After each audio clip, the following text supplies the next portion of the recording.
사람들이 살면서 가장 안타까움을 느낄 때가 언제일까?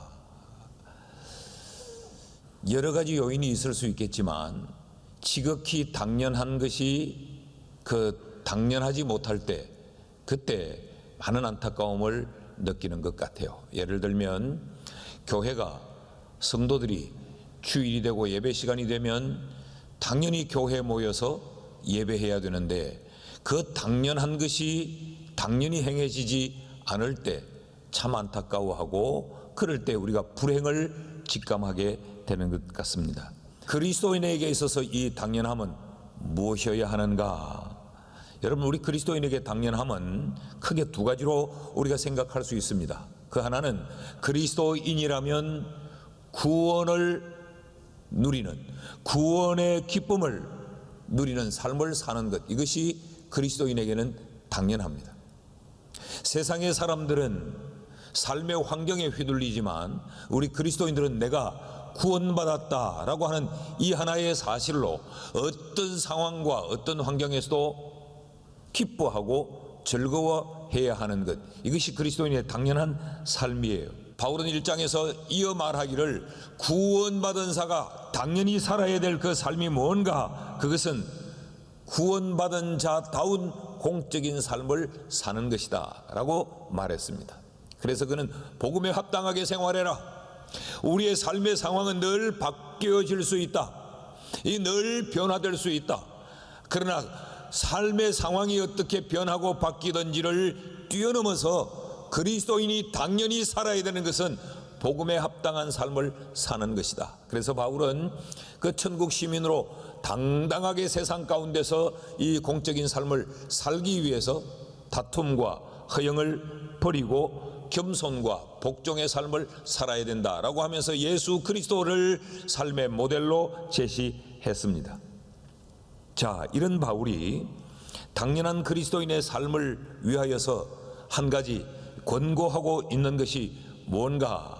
그것이 바로 12절의 말씀입니다. 2장에 들어와서 바울은 12절에 그러므로 나의 사랑하는 자들아, 너희가 나 있을 때뿐 아니라 더욱 지금 나 없을 때에도 항상 복종하여 두렵고 떨림으로 너희의 구원을 이루라. 이것이 그리스도인이 당연히 살아야 될 그리스도인의 삶이다 라고 이야기합니다. 이어지는 13절에서 바울이 뭐라고 말하느냐? 같이 한번 읽어봅시다. 시작.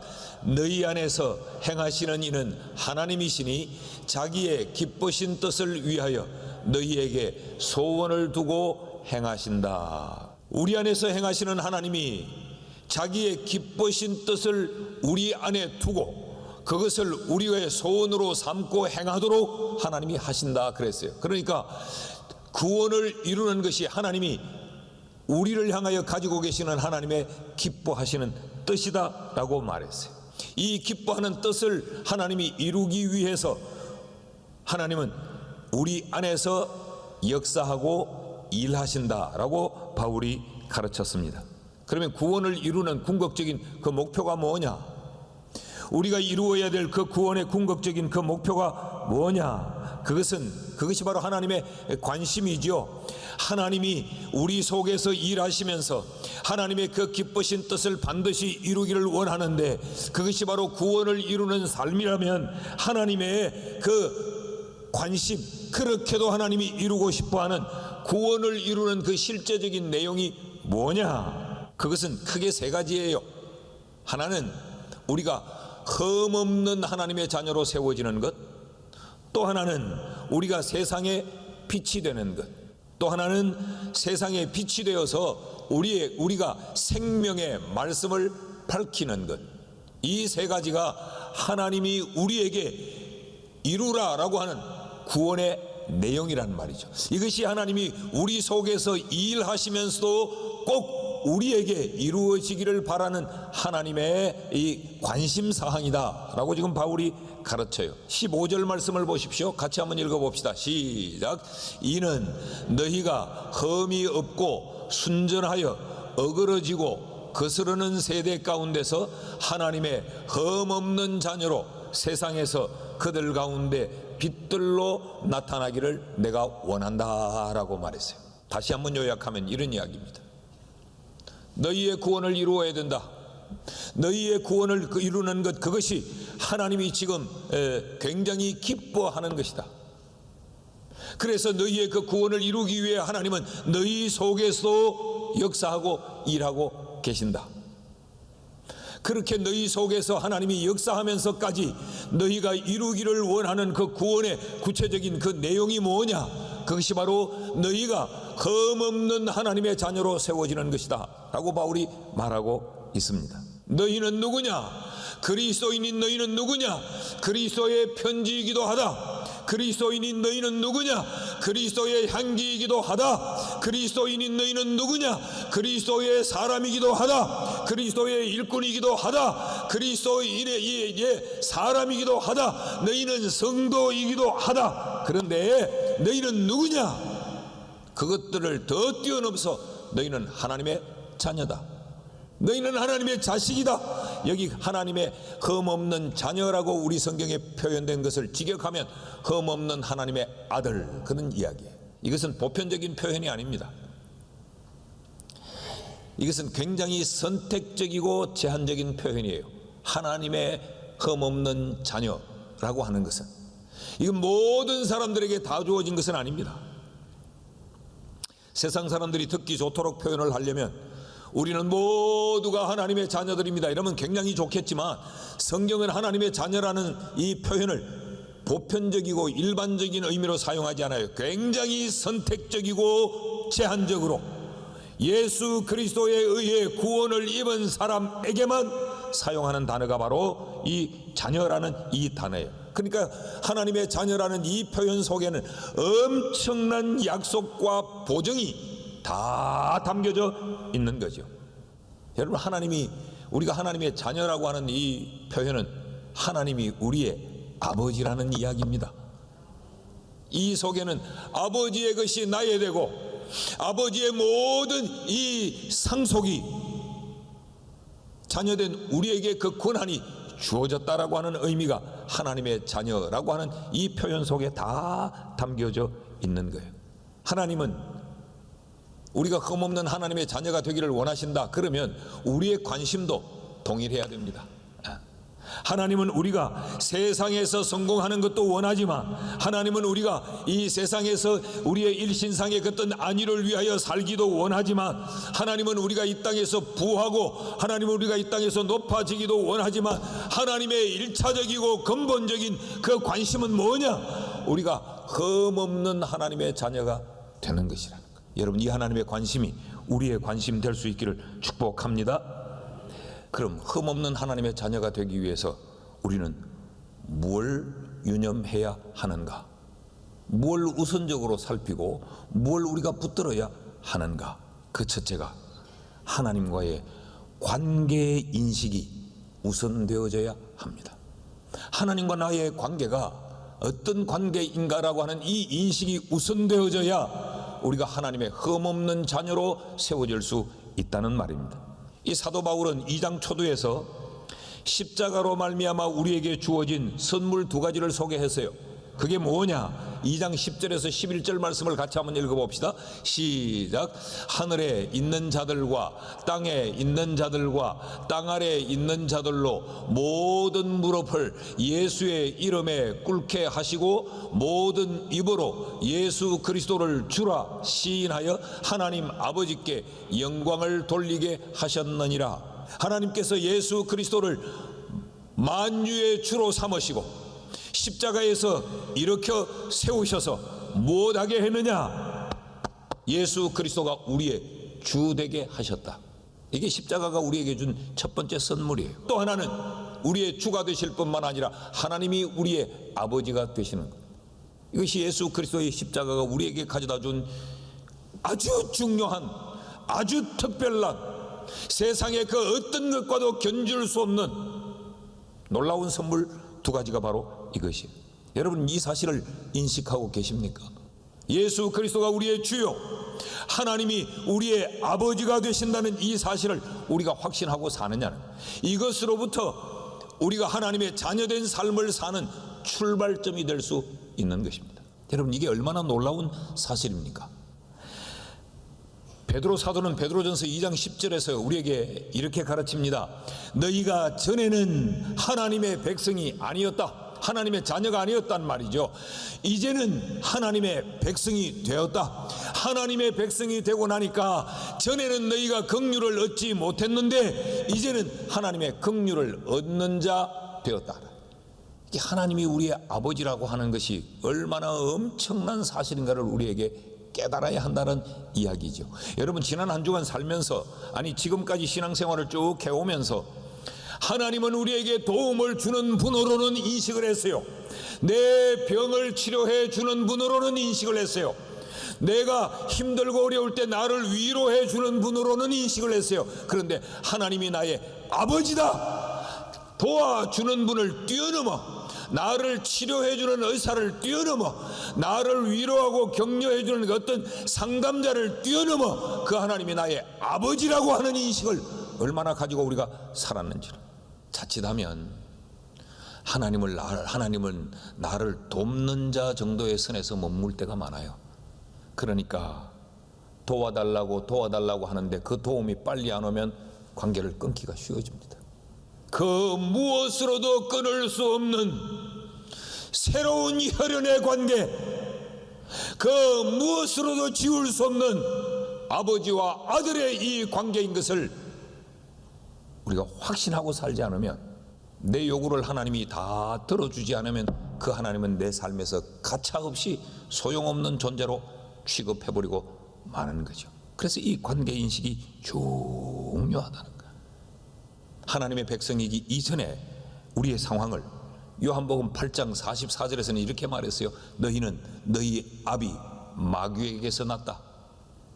그렇기 때문에 너희 아비의 욕심대로 너희도 행하고자 한다 그랬어요. 그러니까 우리는 원래 마귀의 자식이었다는 이야기, 마귀에게 속했다는.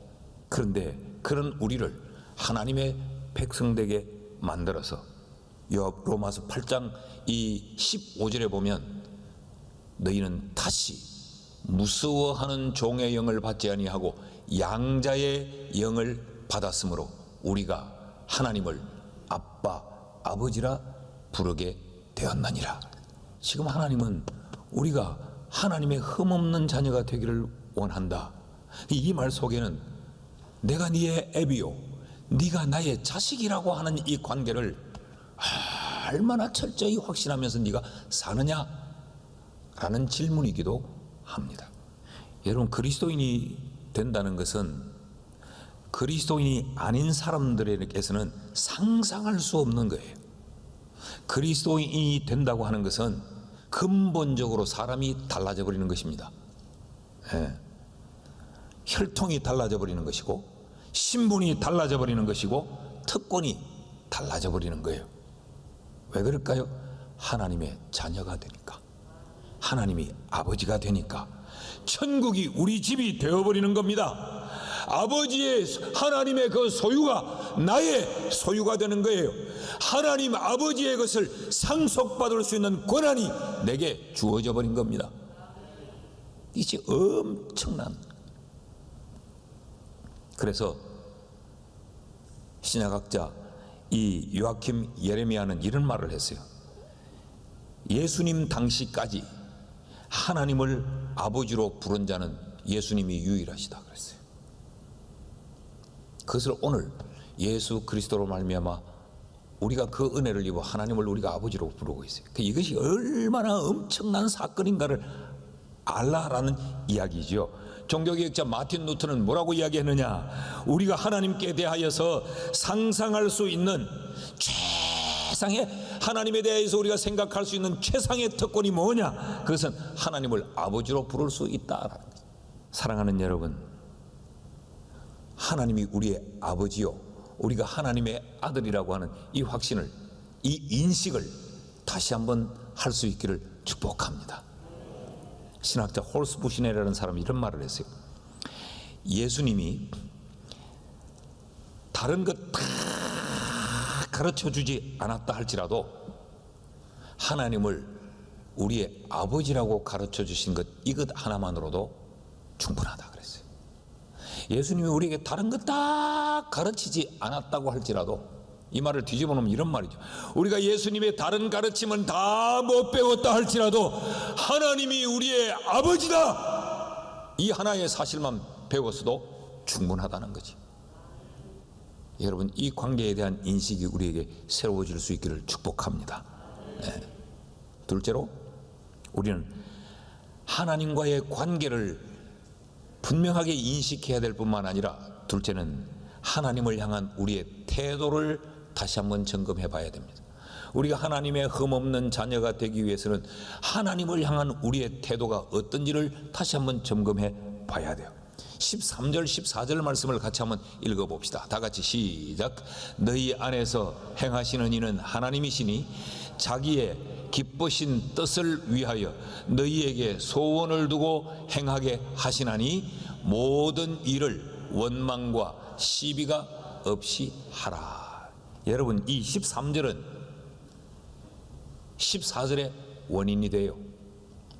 하나님이 우리 안에서 일하시고 하나님이 우리를 향하여 이 특별한 관심을 가지고 있는 그 원인이 뭐냐? 우리가 하나님을 향하여서 모든 일에 원망과 시비가 없도록. 그러니까 우리가 하나님을 향하여서 구원받은 그리스도인이 하나님의 흠없는 자녀가 되기 위해서는 하나님을 향한 우리의 태도가 원망과 시비가 없어야 된다는 거예요. 어디에서? 모든 일에서. 여기 모든 일이라고 하는 것은 구원에 관계된, 구원을 이루는 것과 관계된 일이에요. 그 말은 쉽게 말하면 신앙생활을 하는 데 있어서 원망과 시비가 없어야 하나님의 자녀가 될 수 있다. 이 말을 다시 또 바꾸면 하나님의 흠없는 자녀의 특성이 뭐냐? 원망과 시비가 없는 것이라는 거예요. 원망은 완악한 도덕적 반역의 표시예요. 이 원망은. 그러니까 원망은 근본적으로 어디서 무엇으로부터 출발하느냐? 사랑이 없는 데서부터 원망이 시작됩니다. 시비는 뭐냐? 이 disputing, 시비는 불신의 자리에서 일어서는 도발적인 행위. 그러니까 이 시비는 불신으로부터 시작되는 일체의 행위들을 말하는 거예요. 이건 하나님의 흠없는 자녀가 되기 위해서는 절대적으로 경계해야 될 삶의 내용이다라고 말하고 있습니다. 여러분, 그리스도인의 신앙생활에서 이 원망과 시비만큼 무서운 게 없어요. 이스라엘 백성들이 무너지게 된 이유, 이스라엘 민족이 사라지게 된 이유, 다름 아닙니다. 원망과 시비입니다.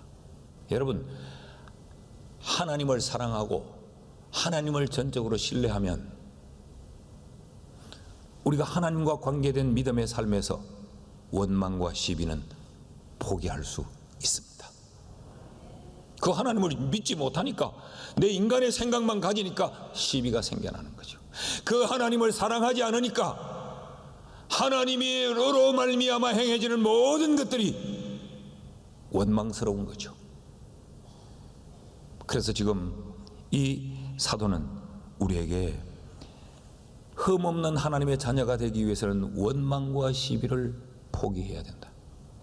이것은 너희들의 삶을 파괴시킬 뿐만 아니라 마귀의 도구가 된다.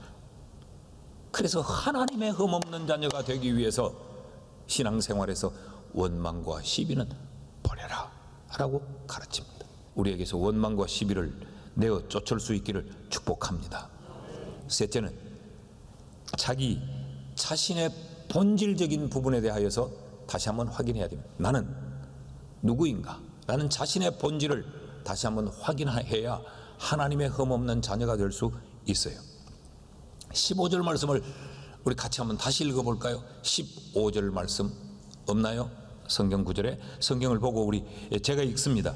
이는 너희가 흠이 없고 순전하여 어그러지고 거스르는 세대 가운데서 하나님의 흠없는 자녀로 세상에서 그들 가운데 빛들로 나타나기를 원한다는 말이죠. 여기 이 15절은 무엇과 관계가 있느냐? 14절과 관계가 있어요.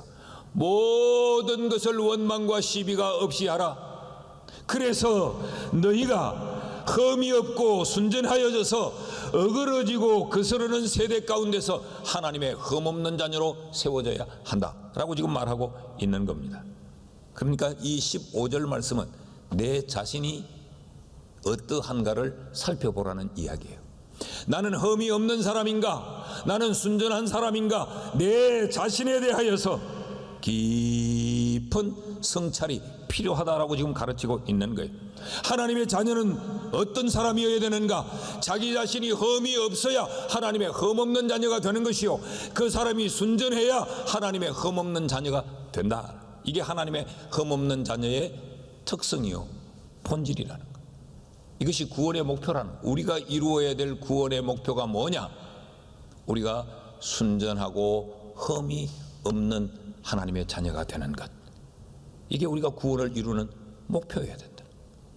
하나님은 우리가 흠이 없고 순전한 자가 되는 것, 그게 하나님이 우리를 향한 관심이란 말이죠. 여기 흠이 없다라고 하는 이 말은 외적인 온전함을 말해요. 외적인 도덕적인 온전함을 말해요. 그러니까 지켜보는 사람들의, 다른 사람의 눈에 비치는 모습이 어떠냐? 여러분, 세상은 우리를 지켜보고 있습니다. 우리가 오늘 교회 생활을 하고 있지만 우리는 우리가 원튼 원치 않든 다른 사람에게 지켜봄을 지금 당하고 있는 겁니다. 여러분, 세상은 우리를 지켜보고 있습니다. 우리를 지켜보고 주님을 판단하고 교회를 평가해요. 그래서 성경은 우리가 그리스도의 편지다 그랬어요. 우리를 읽으면서 예수 그리스도를 판단하는 것. 우리가 그리스도의 향기다. 우리의 삶에서 냄새를 맡으면서 예수 그리스도를 판단하는 거죠. 이 흠이 없어야 된다. 나는 지금 어떻게 살고 있는가? 교회 와서 기도는 엄청 많이 하는데, 맨날 교회 간다, 교회 간다, 교회, 동네 사람들 어디 가나 교회 간다, 교회 간다, 교회 간다 하는데 그 교회 동네에서 전혀 덕이 되지 못해요. 이래서는 하나님의 흠없는 자녀로 세워질 수 없다. 그런 이야기. 나를 살펴보라. 흠이 없고, 또 하나는 순전해야 된다라고 말했어요. harmless, 순전해야 된다. 이 말은 내면적인 온전함을 말해요. 내면적인 온전함. 마음 깊숙한 곳에 숨어있는 드러나지 아니한 나의 이 참모습, 그것이 어떤가를 점검해 보라는 거예요. 여러분, 하나님의 자녀는, 하나님의 흠없는 자녀는 속 사람이 순수해야 됩니다. 같은 교회 와서 우리가 다 신령한 것처럼 말하고 걸핏하면 하나님이 영광이 되겠나? 하나님이 기뻐하시겠나? 늘 하나님 우는, 하나님 우는 하면서 오름을 이야기하고 사랑을 이야기하는데 내 속에는 불신과 시비와 원망과 허영과 다툼과 이런 마음대로 가득 차 있다면 그건 순수하지 못한 거예요. 그건 하나님의 자녀가 될 수, 하나님의 자녀의 흠없는 자녀로 세워질 수 없다는 거죠. 세상 사람들이 우리를 보고 기겁하는 이유가, 겉은 얼마나 경건한 척하고 거룩한 척하고 늘 바른 사람처럼 하는데 속에는 아주 음흉한 생각들을 가지고 있고, 속에는 불신과 불의로 가득 차 있고, 하나님의 흠없는 자녀로 세워질 수 없다는 거예요. 말씀을 맺습니다. 여러분, 하나님의 관심은 우리가 하나님의 흠없는 자녀가 되는 데 있어요. 근데 우리는 하나님의 흠없는 자녀가 되기보다는 하나님을 등에 업고 하나님으로부터 우리의 필요를 얻어내려고만 하는 데서 멈추고 있지는 않는지 우리를 다시 한번 살펴보셔야 합니다. 하나님의 자녀다. 나는 하나님이 우리의 아버지다. 그래서 나는 신앙의 삶을 살아가면서 원망과 시비는 나는 포기한다. 그리고 나는 흠없고 순전한 사람으로 나를 세워가야 한다. 여러분, 하나님이 우리를 구원해 주셨어요. 이제 구원을 이루어가는 것은 우리의 책임이에요. 그 수준에 맞도록 하나님의 관심이 우리의 관심이 되어져서, 하나님 얼마나 기뻐하겠어요. 내 관심 갖고 있는데 너도 관심이 똑같구나. 동상이몽이 되지 않는 이런 성도가 되기를 주의 이름으로 축복합니다.